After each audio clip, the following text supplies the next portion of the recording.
Amados, Deus está neste lugar. E onde Deus está, coisas novas, coisas lindas, coisas grandes acontecem. Eu quero repartir com vocês um texto que me é muito caro. Esse texto está no primeiro livro de Samuel. Primeiro livro de Samuel, capítulo 1. É a história de uma mulher que tinha um drama pessoal, tinha uma angústia na alma, tinha uma necessidade. E essa mulher coloca esta causa dela na presença de Deus. E ela chora diante de Deus. E ela insiste com Deus.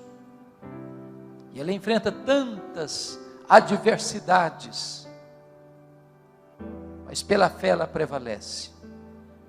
E ela alcança uma grande vitória. E Deus se manifesta na vida dela com reflexos para toda a sua nação. E eu não sei como é que você entrou aqui hoje. Talvez com o coração pesado. Talvez até ansioso a respeito do que está por vir. Talvez precisando de um toque da mão de Deus. De uma resposta de Deus hoje. Quem sabe você tem esperado muitos anos uma palavra, um sinal do favor de Deus. Quem sabe pela graça de Deus hoje pode ser esse dia. Então eu queria que você abrisse sua Bíblia comigo aí no primeiro livro de Samuel, no capítulo 1, para nós lermos esse texto, e você vai acompanhar essa leitura comigo. Está escrito: houve um homem de Ramataim Zofim, da região montanhosa de Efraim, cujo nome era Eucana, filho de Giroão, filho de Eliú, filho de Tou, filho de Zufi, efraimita. Tinha ele duas mulheres, uma se chamava Ana e a outra Penina. Penina tinha filhos, Ana porém não os tinha. Este homem subia da sua cidade de ano em ano a adorar e a sacrificar ao Senhor dos Exércitos em Siló. Estavam ali os dois filhos de Eli, Rofini e Finéias, como sacerdotes do Senhor. No dia em que Eucana oferecia o seu sacrifício, dava ele porções deste a Penina, sua mulher, e a todos os seus filhos e filhas. A Ana, porém, dava porção dupla, porque ele amava, ainda mesmo que o Senhor a houvesse deixado estéril. A sua rival a provocava excessivamente para irritar, porquanto o Senhor lhe havia cerrado a madre. E assim o fazia ele de ano em ano. E todas as vezes que Ana subia à casa do Senhor, a outra irritava, pelo que chorava e não comia.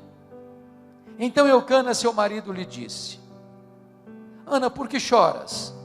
E por que não comes? E por que estás de coração triste? Não te sou eu melhor do que 10 filhos? Após terem comido e bebido em Siló, estando Eli o sacerdote assentado numa cadeira, junto a um pilar do templo do Senhor, levantou-se Ana e com amargura de alma orou ao Senhor, e chorou abundantemente, e fez um voto dizendo: Senhor dos exércitos, se benignamente atentares para a aflição da tua serva, e de mim te lembrares, e da tua serva te não esqueceres, e lhe deres um filho varão, ao Senhor o darei por todos os dias da sua vida, e sobre a sua cabeça não passará navalha. Demorando-se ela no orar perante o Senhor, passou Eli a observar-lhe o movimento dos lábios, porquanto Ana só no coração falava. Seus lábios se moviam, porém não se lhe ouvia voz nenhuma.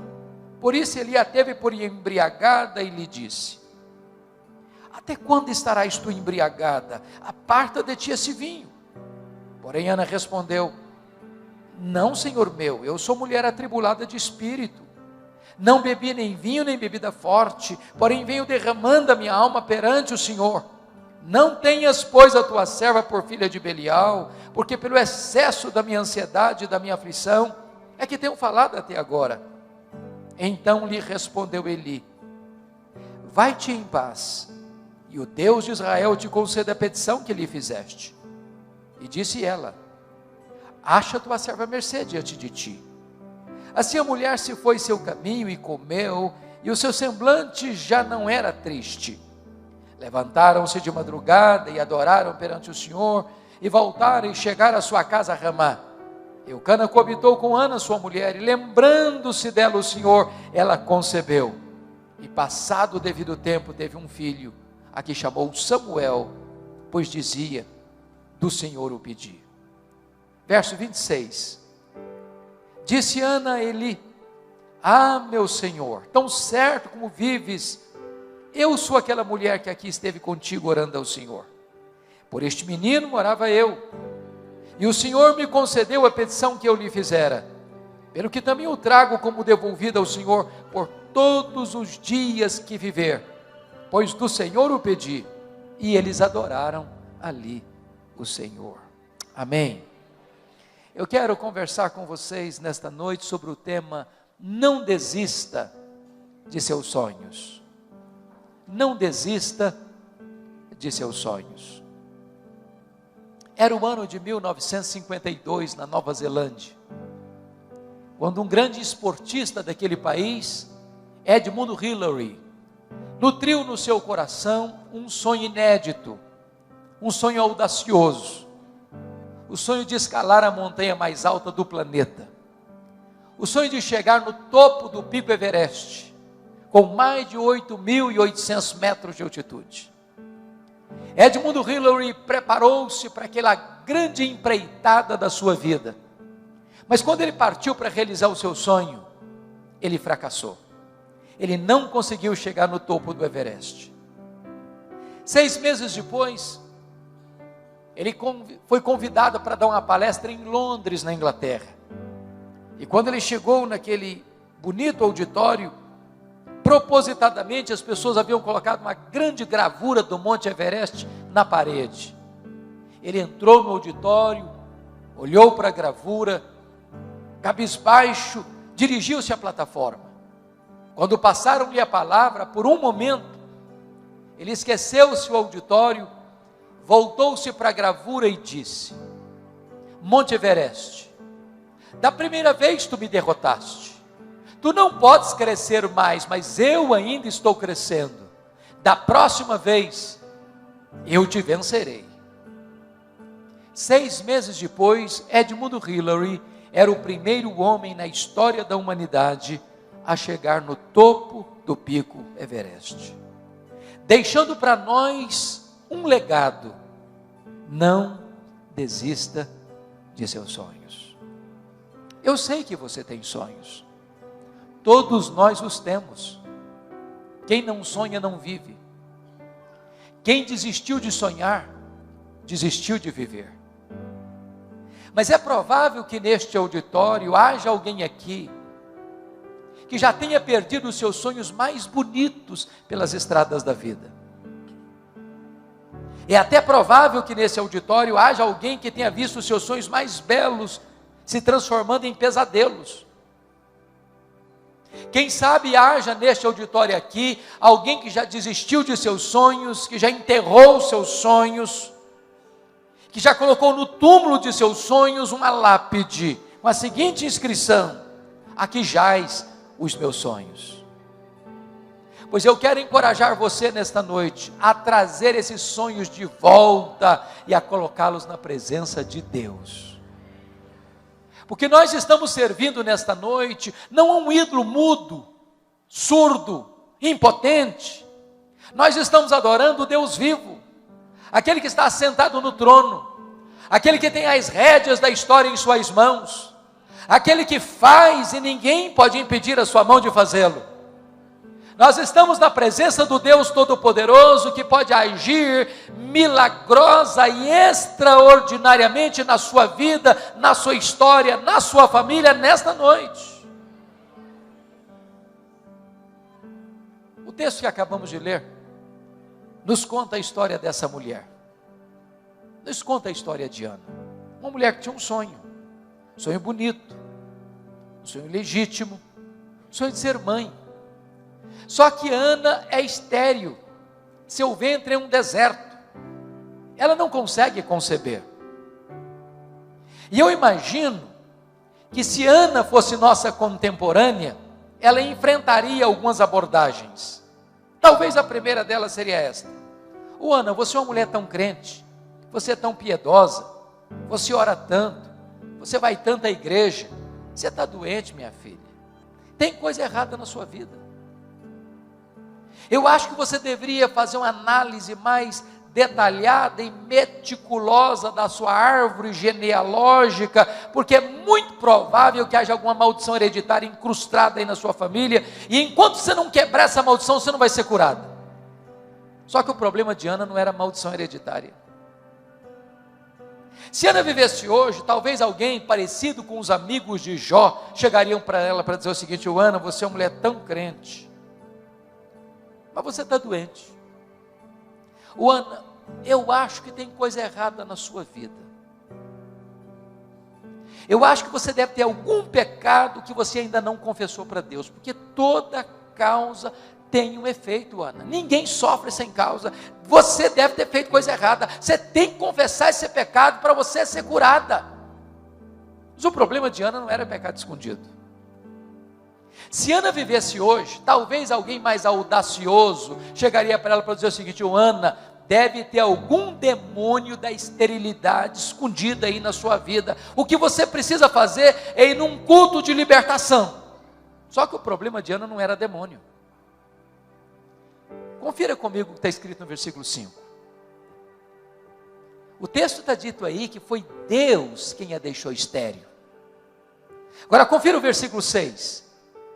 O texto diz que foi Deus quem cerrou a sua madre. De tal maneira que a doença de Ana não tem a ver com maldição hereditária, não tem a ver com pecado escondido, não tem a ver com demônio. A doença de Ana tem a ver com Deus.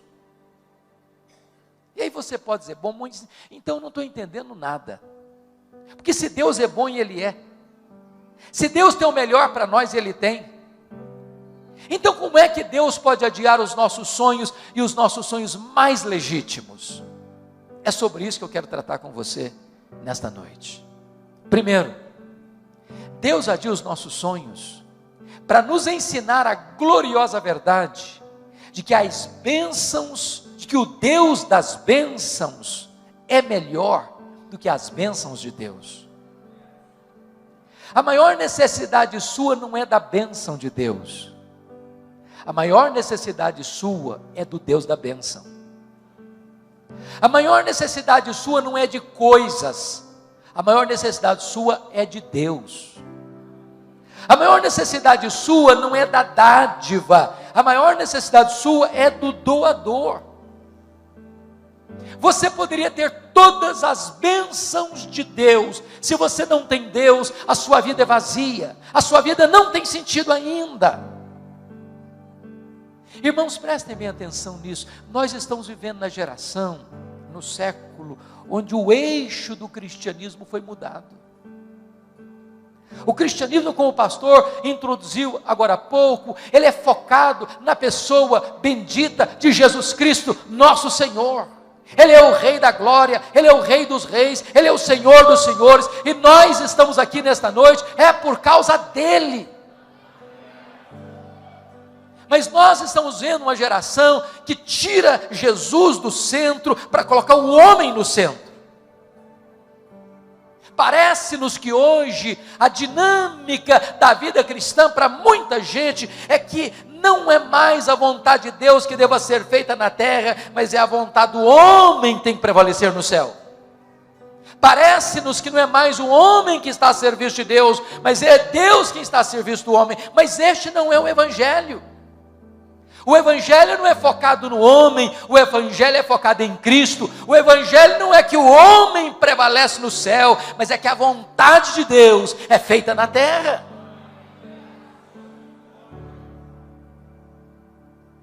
Quando nós começamos a colocar coisas e pessoas no lugar de Deus, Deus adia os nossos sonhos. Para nós entendermos que Ele, Deus, precisa ocupar o primeiro lugar na nossa vida. Que Ele, Deus, precisa ser o primeiro na nossa agenda. Para nós entendermos que Deus é melhor do que as bênçãos de Deus, que o doador é melhor do que a dádiva. A segunda verdade, ou a segunda coisa que Deus faz quando os nossos sonhos são adiados, a segunda lição que Deus nos ensina é esta: Deus adia os nossos sonhos para nós entendermos que tudo o que nós temos, tudo o que nós somos, veio de Deus, é de Deus e deve ser consagrado de volta para Deus. Olha o que Ana disse para Eli: por este menino orava eu, pelo que eu trago como devolvido por todos os dias da sua vida ao Senhor. Se Ana não tivesse entendido isso, Samuel teria sido um ídolo na sua vida. Se Ana não tivesse entendido isso, a vida dela teria gravitado ao redor de Samuel. Porque Ana entendeu que Samuel veio de Deus, que Samuel era de Deus, ela devolve Samuel para Deus. Nós temos que ter muito cuidado, irmãos, porque às vezes nós pedimos uma bênção para Deus, e Deus é o Deus abençoador, Ele dá bênção. E aí, sabe o que acontece às vezes? Quando nós recebemos a bênção, nós substituímos o abençoador pela bênção, o Criador pela criatura. Ficamos tão encantados com a bênção que não temos mais tempo para o abençoador. Eu explico. Você pede para Deus, por exemplo, prosperidade, e Deus dá prosperidade. A bênção de Deus enriquece e com ela não tem desgosto. É Deus quem fortalece as nossas mãos para adquirirmos riqueza. Mas e a pessoa começa a prosperar, e quando ela começa a prosperar, ela não tem tempo para Deus mais, não pode ir numa reunião de oração mais, não frequenta uma vigília de oração mais, não vai para uma reunião de estudo bíblico numa casa mais, porque está tão ocupado cuidando da bênção, que se esqueceu do abençoador, não tem mais tempo para o abençoador, transformou a bênção num ídolo. Deixa eu dizer uma coisa muito importante para você hoje: a vida que você tem é de Deus, a saúde que você tem é de Deus, a família que você tem é de Deus, o cônjuge que você tem é de Deus, os filhos que vocês têm são de Deus, a casa que vocês moram é de Deus, o carro que vocês andam é de Deus, o salário que vocês recebem vem de Deus, tudo é de Deus. Então coloque o melhor daquilo que Deus tem dado para você no altar de Deus, de volta em consagração para Deus. Coloque o seu Samuel no altar de Deus. Terceira coisa, quando Deus adia os nossos sonhos, Ele adia para nos ensinar que os planos de Deus são maiores e são melhores do que os nossos sonhos. Qual era o sonho de Ana? Apenas ser mãe. Qual era o projeto de Deus para Ana? Que ela fosse mãe do maior profeta, do maior sacerdote, do maior juiz de Israel, do homem que haveria de trazer de volta a nação apóstata para a presença de Deus. Às vezes a gente endereça aos céus um pedido, e quer que Deus nos atenda do nosso jeito, no nosso tempo. E aí Deus não atende do nosso jeito e no nosso tempo, e a gente fica ansioso, angustiado, questionando, duvidando. Sabe por que às vezes Deus não nos dá o que nós queremos? É porque Deus olha para nós e diz assim: meu filho, minha filha, você está pedindo um pouco demais. Eu tenho coisa melhor para você, eu tenho coisa maior para você. Os meus caminhos são mais altos que os seus caminhos, os meus pensamentos são mais elevados que os seus pensamentos. Eu estou preparando algo melhor para a sua vida. A Bíblia diz que quando Deus parece retardar, Ele não está longe, Ele não está indiferente, Ele não está distante, Ele não está silencioso, Ele não está com os ouvidos fechados, Ele está trabalhando no turno da noite, preparando algo maior e melhor para você, porque não há Deus como o nosso, que trabalha para aqueles que nele esperam.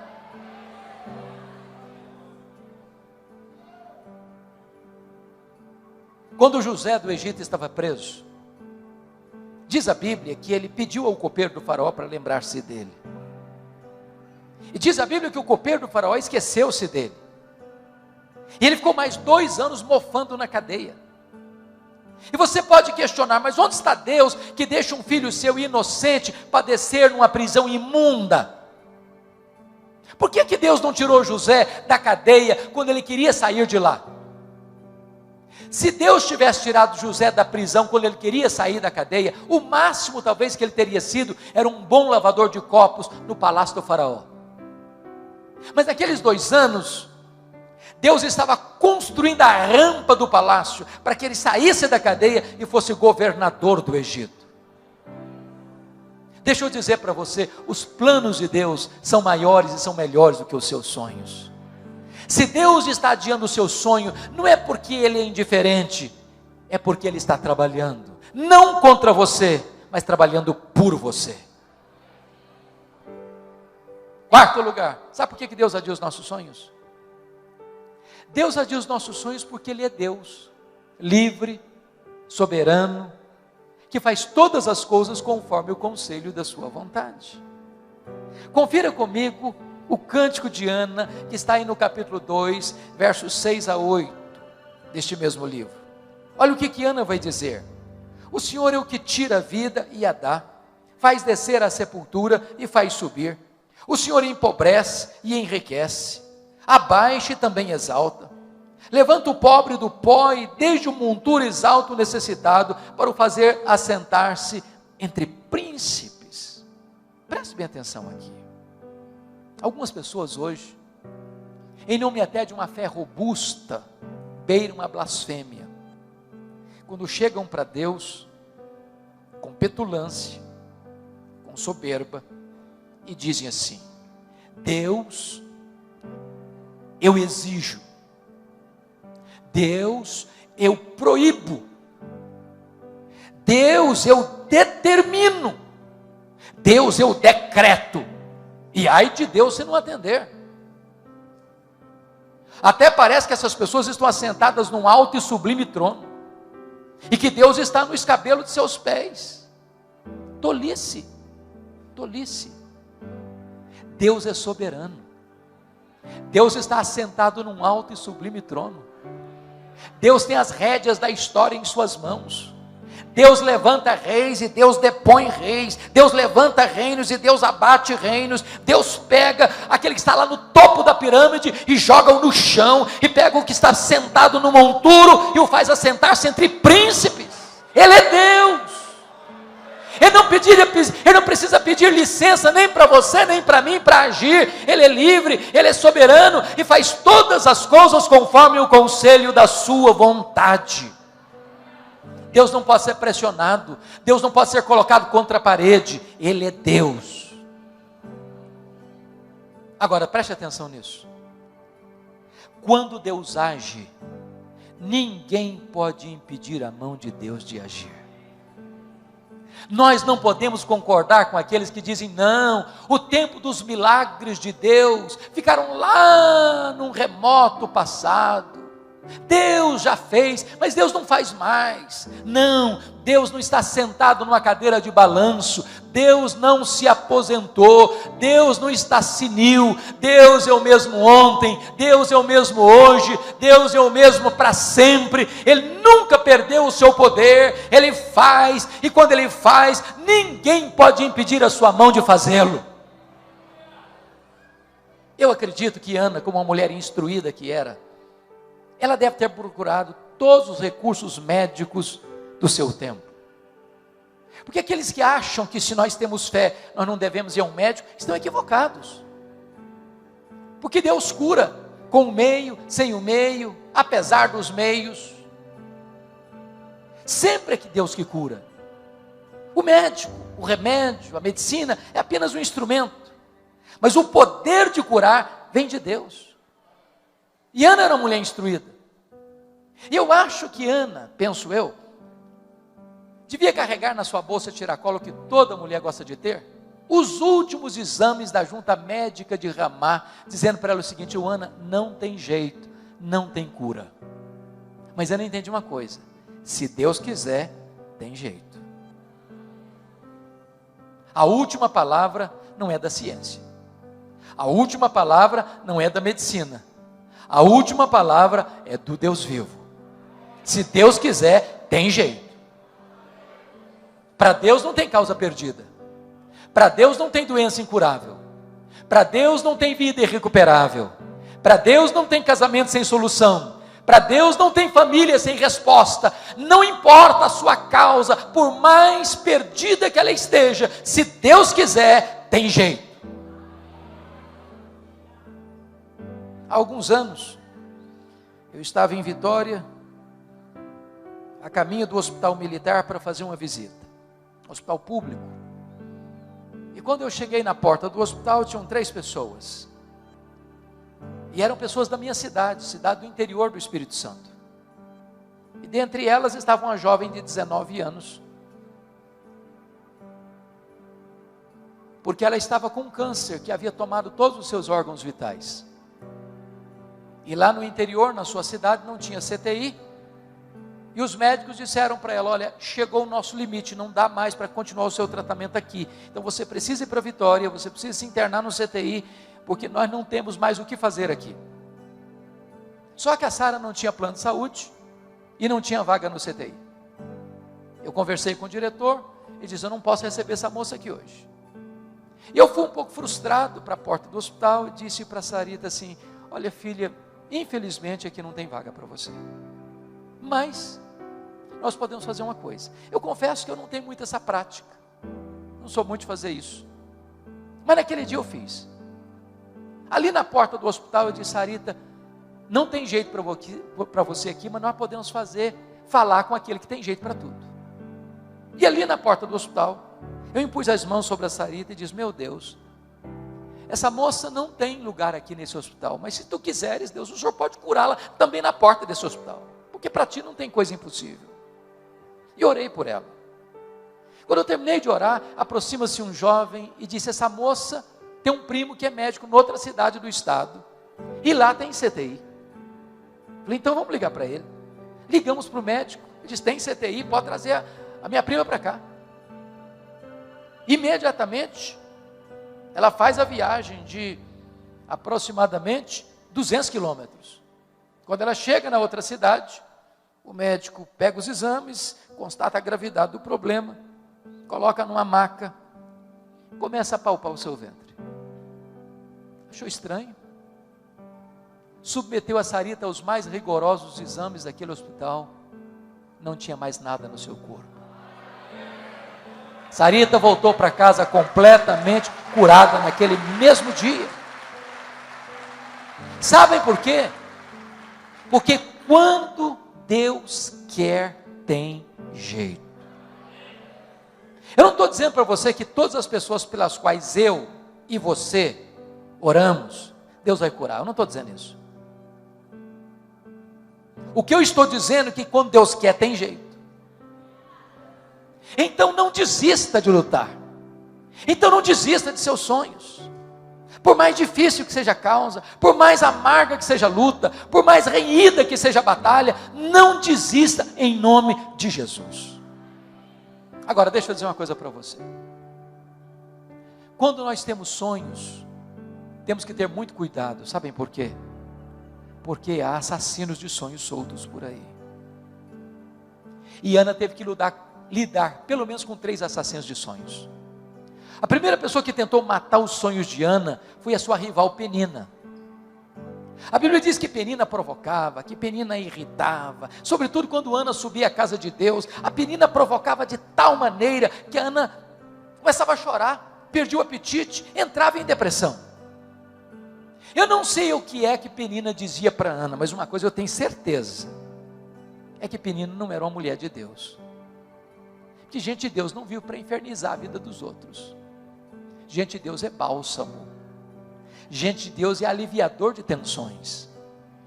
Mas à luz do versículo 6, a impressão que eu tenho é que Penina dizia mais ou menos o seguinte para Ana: Ana, você é crente, você é piedosa, você vai à igreja, você ora tanto, está aí doente. Eu não sou crente igual a você, eu não oro igual a você, eu não vou à igreja igual a você, estou aqui com saúde, cheia de filhos. Se esse negócio de ir à igreja, de orar, de jejuar funcionasse mesmo, Ana, você não estaria aí doente. Você conhece gente assim? Cuidado com essa gente. São assassinos de sonhos. Querem vender para você a ideia de que ser crente é viver numa redoma de vidro, numa estufa espiritual, blindado das intempéries e vicissitudes da vida. Jesus nunca prometeu, nem para você nem para mim, que nós passaríamos incólumes neste mundo, sem aflição. O que Ele prometeu para você e para mim é estar conosco todos os dias, até a consumação dos séculos.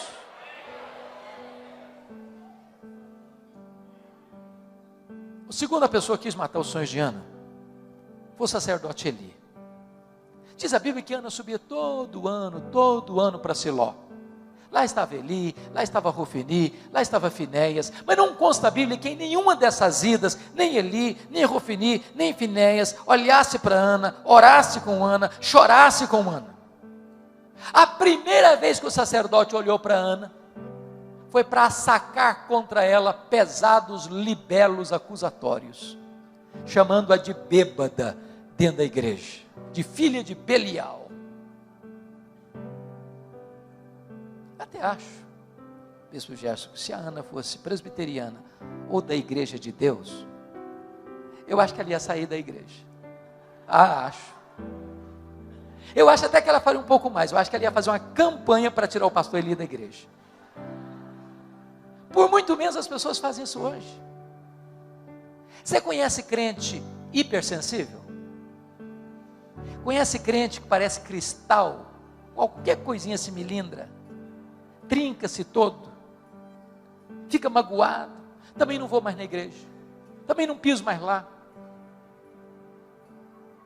Ana não era uma mulher hipersensível, não. Ana era uma mulher madura espiritualmente. Ela disse para o sacerdote: não, meu senhor, não me trate como uma filha de Belial, eu estou derramando a minha alma perante o meu Deus. Ela não permitiu que o sonho dela fosse roubado dela, nem mesmo dentro da igreja. A terceira pessoa que tentou matar os sonhos de Ana foi o seu marido, o Eucana. Eucana era um maridão, ele era amoroso, ele era solidário, ele era companheiro, ele era provedor, ele dava porções duplas a Ana, ele amava a Ana. Ele só tinha um pequeno problema: ele não acreditava em milagres. Isso era demais para a cabeça dele. O Eucana conhecia a Bíblia, ele conhecia a história de como Deus curou a Rebeca, de como Deus curou Sara. Mas você não vê em momento algum Eucana orando com Ana, chorando com Ana, se colocando no lado dela, falando: minha filha, você quer ser mãe, eu sei que você ora, eu sei que você chora, eu sei que essa causa você coloca diante de Deus. Pois é, eu vou estar com você, conta comigo, eu vou orar com você, eu estou junto de você, essa causa sua é a minha causa também. Deus já fez milagre lá atrás, ele pode fazer hoje também, conta comigo, Ana, eu estou do seu lado. Ele nunca fez isso. Mas se você olhar comigo o versículo 8, parece-nos que ele vai ter uma outra atitude. Eu acho que ele chega um dia que ele tem uma conversa com a mulher dele, aquela conversa que marido e mulher têm com a porta do quarto trancada. Eu vou parafrasear essa conversa. Eu acho que foi mais ou menos o seguinte: Ana, vem cá, filha, preciso bater um papo com você. Ana, você não está percebendo que esse negócio de ser mãe está virando uma obsessão na sua vida, não? Ou minha filha está virando uma doença? Para com isso. Aliás, você está insistindo com Deus numa causa perdida, filho. Você não sabe que a junta médica de Ramá já deu o diagnóstico dizendo que não tem cura? Para que você insiste? Larga a mão desse sonho, Ana. Desiste disso. Para de chorar. Sai dos quartos escuros. Aliás, minha filha, você não está nem curtindo o maridão que você tem. Você não sabe que eu sou melhor que 10 filhos para você? Se fosse hoje, eu diria assim: Ana, pense em mim, liga para mim, chore por mim, não chore por ele, Ana. Assassino de sonhos. Cuidado, porque os assassinos de sonhos podem estar dentro da sua própria casa, muito mais perto de você do que você imagina. Não desista, não desista. Mas eu quero concluir olhando o último ponto. O que fazer quando os nossos sonhos estão sendo adiados?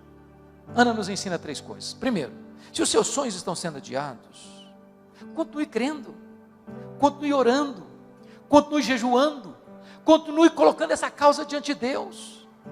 Continue insistindo. Continue perseverando. Irmãos, às vezes nós desistimos cedo demais. Nós caminhamos até a beira da entrada da terra prometida e perecemos no deserto. Pense comigo, quantos casamentos que acabaram, que não poderiam e não deveriam ter acabado. Faltou um pouquinho mais de paciência, um pouquinho mais de amor, um pouquinho mais de perdão, um pouquinho mais de renúncia. Não desista, persevere, chore um pouco mais, ore um pouco mais, lute um pouco mais, jejue um pouco mais, não desista, não desista. Norman Vincent Peale foi um pastor metodista, e Norman Vincent Peale escreveu o seu primeiro livro, O Poder do Pensamento Positivo. Todo escritor enfrenta esse problema. Nenhuma editora gosta de publicar o primeiro livro de um escritor. E ele então procurou as editoras para publicar o seu livro. Bateu de porta em porta, nenhuma editora se interessou pelo livro. Ele ficou tão frustrado que jogou os rascunhos no lixo e disse assim: no lixo vão ficar os meus sonhos. Dona Ruth, sua mulher, mais crente e mais otimista do que ele, como via de regra as mulheres são, pegou os rascunhos do lixo e disse assim para ele: eu vou lutar pelos seus sonhos. Voltou a bater de porta em porta nas editoras, encontrou uma editora interessada no livro. Resultado, esse livro já vendeu mais de 40 milhões de exemplares, estavam no lixo. Um dos maiores best-sellers da literatura cristã. Não desista, não desista em nome de Jesus. Na saga da política americana, há um homem que me impressiona muito, Franklin Delano Roosevelt. Esse camarada estudou em Harvard, estudou em Colômbia, entrou na política, fez uma carreira brilhante. O sonho de Roosevelt era ser presidente dos Estados Unidos da América. Entretanto, com 39 anos de idade, ele sofreu poliomielite e foi para uma cadeira de rodas. Alguém se aproximou dele e disse: Franklin Delano Roosevelt, numa cadeira de rodas, você jamais será presidente dos Estados Unidos da América. Ele respondeu: pois eu nunca desistirei. Foi o único homem até hoje, na história americana, que foi eleito e reeleito presidente dos Estados Unidos da América 4 vezes, consecutivamente. Não desista de seus sonhos. Não desista de seus sonhos. A segunda coisa que Ana nos ensina, quando os nossos sonhos estão sendo adiados, é que você precisa tomar posse das promessas da palavra de Deus. Olha que coisa magnífica. Eli abrir a boca e falar uma tolice para Ana, chamando-a de bêbada. Essa palavra Ana não acolheu no coração. Irmãos, eu sou pastor há 33 anos. Eu já vi muita gente doente emocionalmente, porque um dia escutou uma palavra atravessada do pai, da mãe, do marido, da esposa, do professor, da professora, do patrão, do vizinho, e essa palavra entrou com uma seta envenenada e adoeceu a alma. Se alguém um dia falar uma coisa atravessada para você, por favor, não hospede essa palavra no coração. Você não é o que as pessoas pensam, você não é o que as pessoas falam, você é quem Deus diz que você é.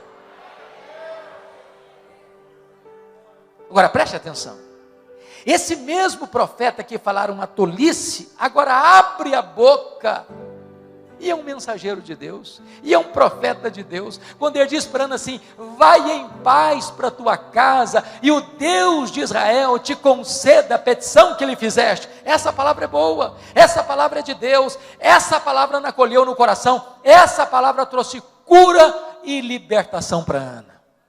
Agora nota uma coisa, Ana teve 2 curas. A primeira cura que Ana teve foi a cura emocional. Se você perceber no versículo 17, quando ela desceu de Siló, diz a Bíblia que o seu semblante já não era mais triste.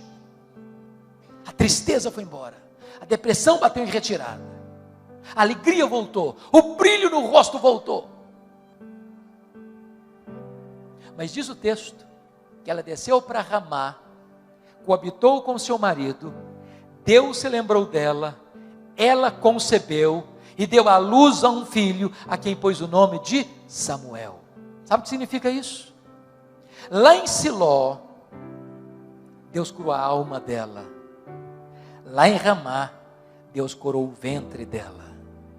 Lá em Siló, Deus restaurou as emoções dela. Lá em Ramá, Deus curou o útero dela.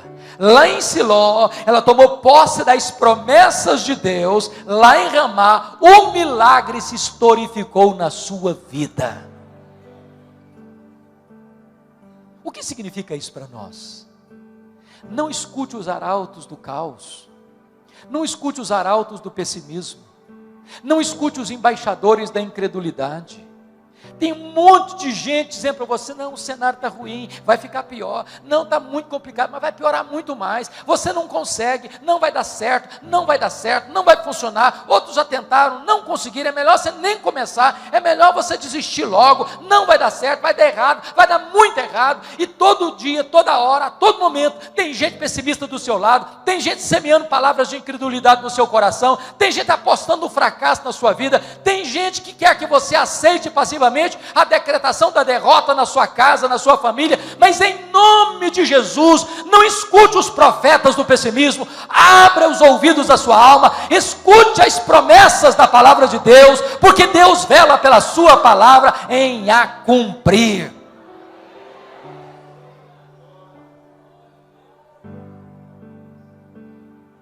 Finalmente, ela nos ensina a última verdade. Se os seus sonhos estão sendo adiados, saia dos quartos escuros. Pare de lamentar. Pare de murmurar. Pare de reclamar. Volte a viver, volte a sonhar, volte a sorrir, volte às trincheiras da luta. Dá-me a impressão que Ana queria ser mãe, mas ela chorava tanto, estava tão deprimida, que ela nem se relacionava mais com o marido. Quando ela volta de Siló, o semblante está mudado, o rostinho alegre, cara bonita, semblante irradiante. O marido se interessa por ela se interessa pelo marido, e diz a Bíblia que ela se relaciona com o marido, e Deus se lembrou dela, e ela concebeu, e ela deu à luz a um filho, a quem pôs o nome de Samuel. Você e eu cremos na mesma verdade: Deus é soberano. Não tem acaso, não tem sorte, não tem azar, não tem determinismo cego, não tem olho gordo, não tem feitiço, não tem sexta-feira 13, não tem esse negócio de ficar com medo de passar debaixo de escada. Você não é governado por coisas místicas, você é governado pela mão do Deus Todo-Poderoso. Nem um fio de cabelo da sua cabeça pode ser tocado sem que Deus saiba, sem que Deus permita, sem que Deus tenha um propósito. Então preste atenção nisso, volte a viver, volte a cantar, volte a sorrir, volte a saber que Deus está no controle, que a sua vida não está solta ao léu, jogada de um lado para o outro. A mão de Deus dirige o seu destino, e você pode clamar com todas as forças da sua alma: nós sabemos que todas as coisas cooperam para o bem daqueles que amam a Deus, daqueles que são chamados segundo o seu propósito.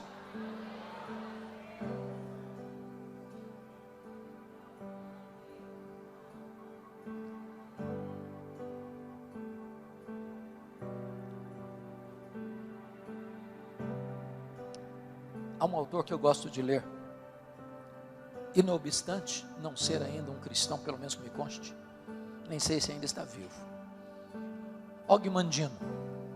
Se você nunca leu O Maior Vendedor do Mundo, vale a pena ler. Mas o que mais me impressionou em Og Mandino é que aos 35 anos de idade ele estava bêbado, falido, caído numa sarjeta, pensando em suicídio. 10 anos depois, Og Mandino estava no topo da fama mundial, escrevendo livros lidos e traduzidos no mundo inteiro, encorajando as pessoas a viverem com otimismo. E eu fico pensando no meu coração, se um cara que nem cristão consegue viver com otimismo, e você, e eu, que podemos dizer, este é o dia que o Senhor fez, alegremo-nos e regozijemo-nos nele.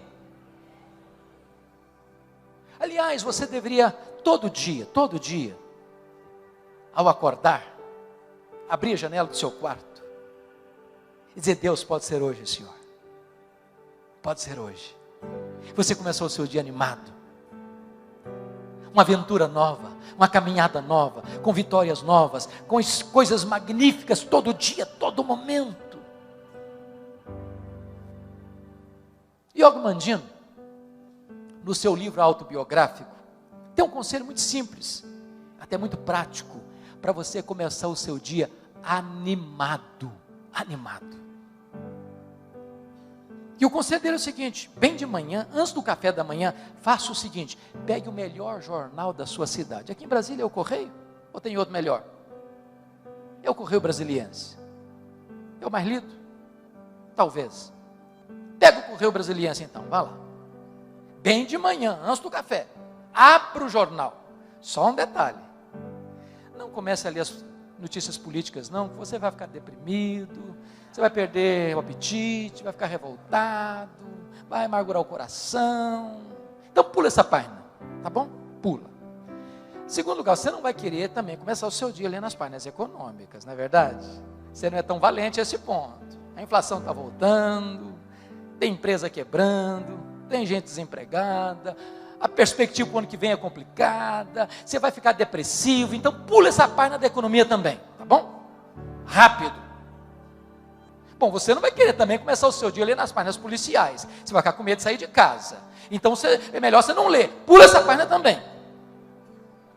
É claro que você não vai querer começar o seu dia lendo as páginas esportivas, de repente você é torcedor do Vasco da Gama, e tem certeza que vai cair, e você está depressivo com isso, então pula também essa página. Você quer começar o seu dia animado, diz ele?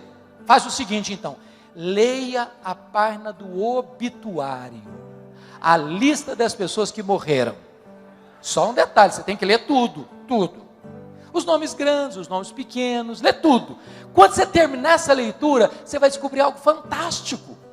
Você vai descobrir que o seu nome não está nessa lista.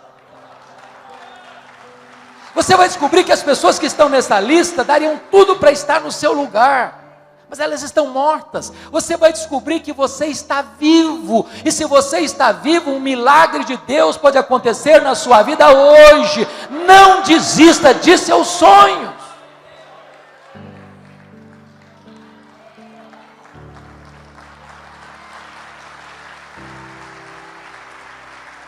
Esta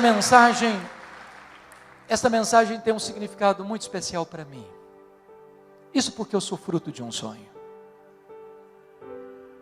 Meus pais, nos idos de 1958, moravam numa região muito pobre do estado do Espírito Santo.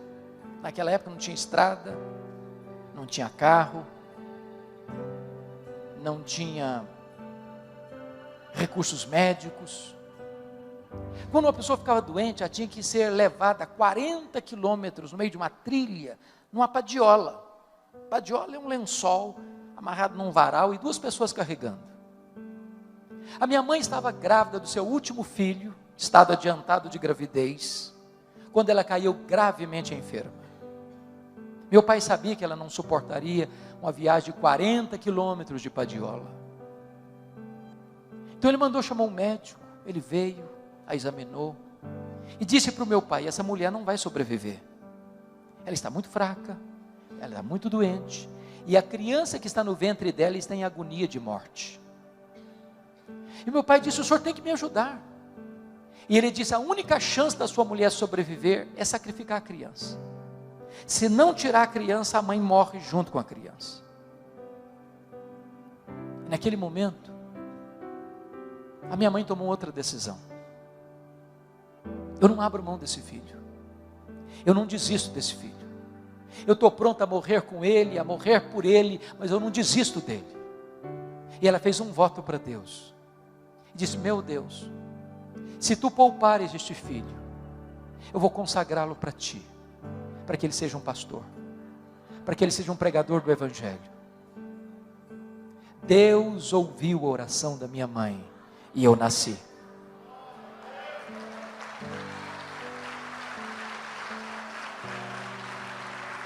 Nasci na roça, já trabalhando na enxada, com as mãos calejadas. Com 8 anos de idade eu fui calçar meu primeiro par de sapatos. Na minha região não tinha escola, a não ser escola primária. Nunca ninguém tinha saído dali para fazer mais do que 4ª série primária. Eu entrei na escola com 8 anos. Com 12 anos eu botei 4 listinhas brancas, uma gravatinha azul. Era tudo que se fazia naquele lugar. De uma maneira muito curiosa, eu tinha sede de estudar, uma vontade de estudar. Na minha casa não tinha livros, só tinha um dicionário velho, rasgado. Com 10 anos eu comecei a decorar aquele dicionário. Com 12 anos eu terminei o primário. Mas com 12 anos eu não sabia o que era luz elétrica.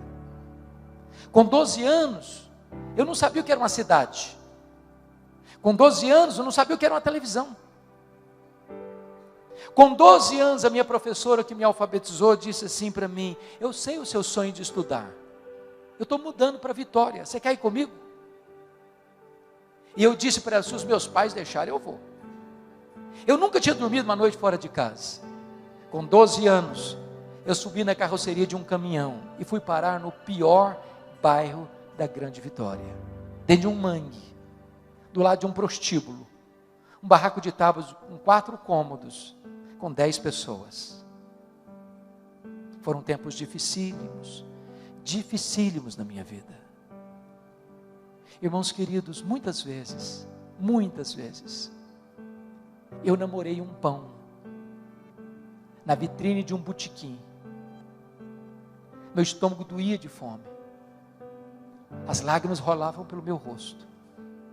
Eu não tinha dinheiro para comprar um pão para comer.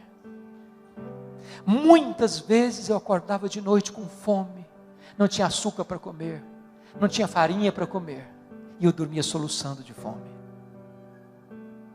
Eu tinha um sonho. E eu queria lutar por ele. A minha mãe sabe o que foi, nunca me contou o projeto dela com Deus. Ela entendia que Deus haveria de me chamar, em vez de eu ser sugestionado a ir para o seminário.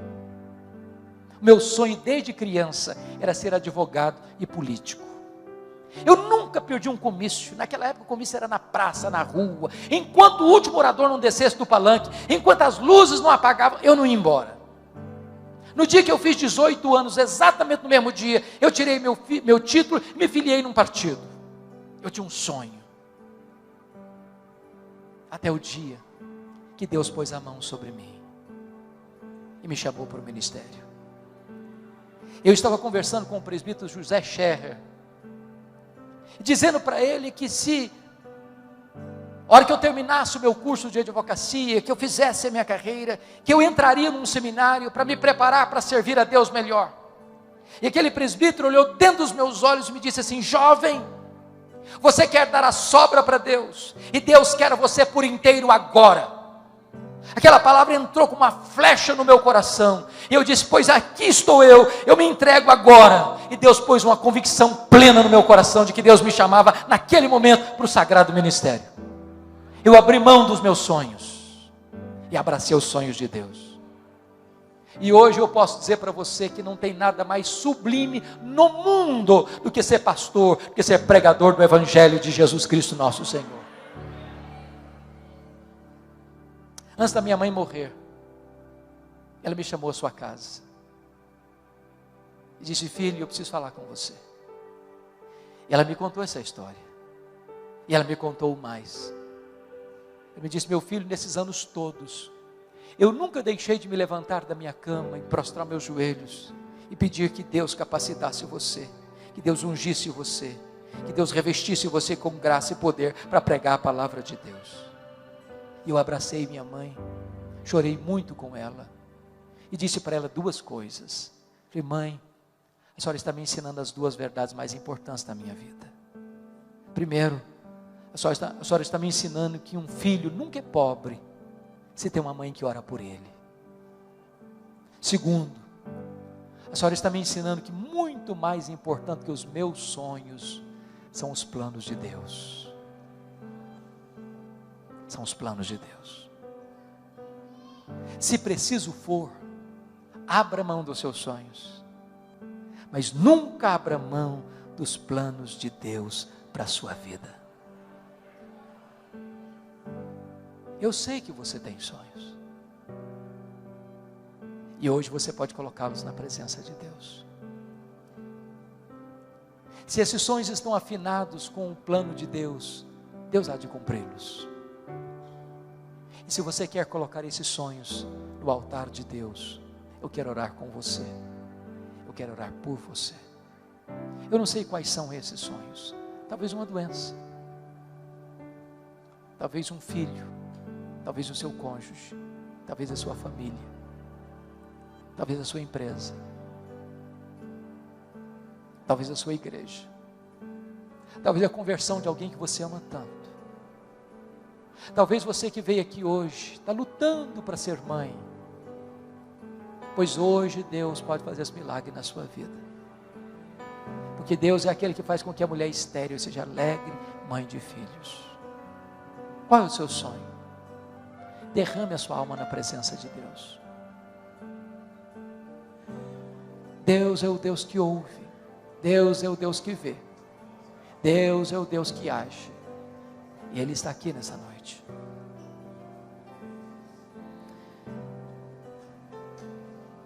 Deus, Tu és magnífico, revestido de glória e de majestade. Não há outro Deus além de Ti. Só Tu és Deus. Tu estás assentado num alto e sublime trono, mas também Tu te inclinas para ver o que se passa no coração dos homens. Então Deus olha para nós nesta noite, com graça e com misericórdia, contempla o clamor dos Teus filhos e das Tuas filhas, olha dos altos céus e vê as lágrimas que estão sendo vertidas. Ó Deus, Tu és poderoso para sondar o nosso coração, para escutar os gemidos da nossa alma. Não permita que o Teu povo volte para casa de mãos vazias. Que o Teu povo, Deus, possa voltar para casa com um brilho no rosto e com a promessa da vitória nas mãos. Que o Teu povo se aproprie da Tua palavra nesta noite e que os milagres da Tua providência se historifiquem na vida do Teu povo. Exalta o Teu santo servo Jesus nesta noite, neste lugar, e glorifica o Teu próprio nome na vida da Tua igreja. Aqueles que estão enfermos, Deus, Tu és poderoso para curar. Aquelas mulheres que têm lutado para ser mãe, que nesta noite Tu ordenes a Tua bênção, que Tu abras a sua madre, para que daqui a um ano, estas mulheres compareçam aqui na Tua casa, com seu filho ou a sua filha, nos seus braços, dando glória ao Teu nome por esta vitória. Se alguém aqui, Senhor, com o casamento abalado, restaura esse casamento. Se algum filho aqui, Senhor, que está vivendo um relacionamento estremecido com seus pais, converta o coração dos filhos aos pais, converta o coração dos pais aos filhos. Se alguém aqui, Senhor, desviado da Tua palavra, desviado do Evangelho, longe do Teu aprisco, traz de volta esta ovelha desgarrada, para que ela possa Te servir com alegria na Tua igreja. Se alguém aqui, Senhor, com o coração frio, ó Deus, vivendo um cristianismo apenas de rótulo, vivendo a vida cristã apagada, morna, apática, aquece esse coração, inflama esta alma, derrama sobre nós o poder do Teu Espírito. Ah, Senhor Deus, contempla o Teu povo, visita o Teu povo, fortalece o Teu povo, alegra o Teu povo, reaviva o Teu povo, exalta o Teu nome na vida do Teu povo, em nome de Jesus.